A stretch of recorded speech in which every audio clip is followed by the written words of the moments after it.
স্বামীকে ডিভোর্স দেওয়ার কারণ জেনে জজ সাহেব নিজেই থমকে গেলেন।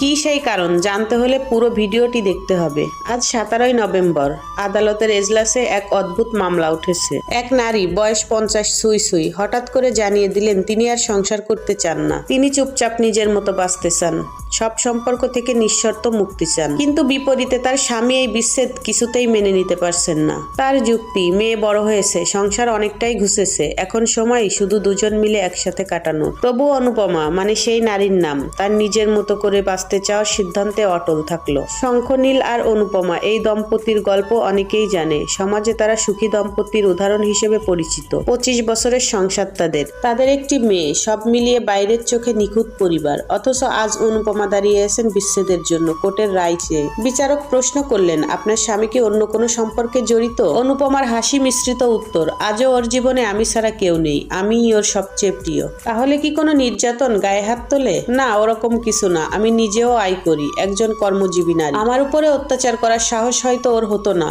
বললেন অনুপমা। তাহলে কেন? বিচারকের এই প্রশ্নে যেন জমে থাকা এক নদীর জল একসাথে বয়ে গেল। আজকের ভালোটাই দেখে আপনি বিচার করতে চাইছেন বিচারক মহাশয়, কিন্তু কেউ দেখেছে আমার গত 25 বছরের ক্লান্তি, প্রতিটা দিনের অভিমান, প্রতিটা রাতে চুপচাপ কাঁদা? আমার স্বামী একজন ভালো মানুষ, ভালো বাবা, ভালো অফিসার, কিন্তু ভালো প্রেমিক না, সে কোনোদিনও হতে পারেনি। আমরা প্রেম করে বিয়ে করেছিলাম, বিশ্বাস ছিল এই সম্পর্কটা হবে বন্ধুত্ব, ভালোবাসা, যত্নে মোড়া। কিন্তু বিয়ের পর সেই প্রেমিক হারিয়ে গেল। বউ হওয়া মানে রান্না শেখা, কাজের ভার নেওয়া, শাশুড়ির অপমান সহ্য করা, এসবই যেন স্বাভাবিক হয়ে গেল।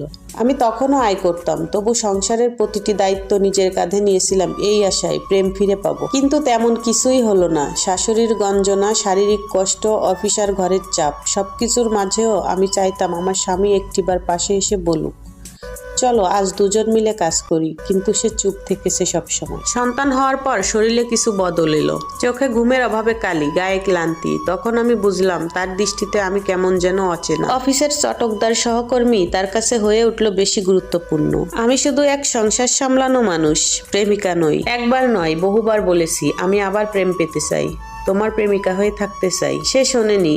আমি তবুও থেকেছি, কারণ মেয়েটার মুখের দিকে তাকিয়ে বাবার স্নেহ থেকে তাকে বঞ্চিত করতে চাইনি।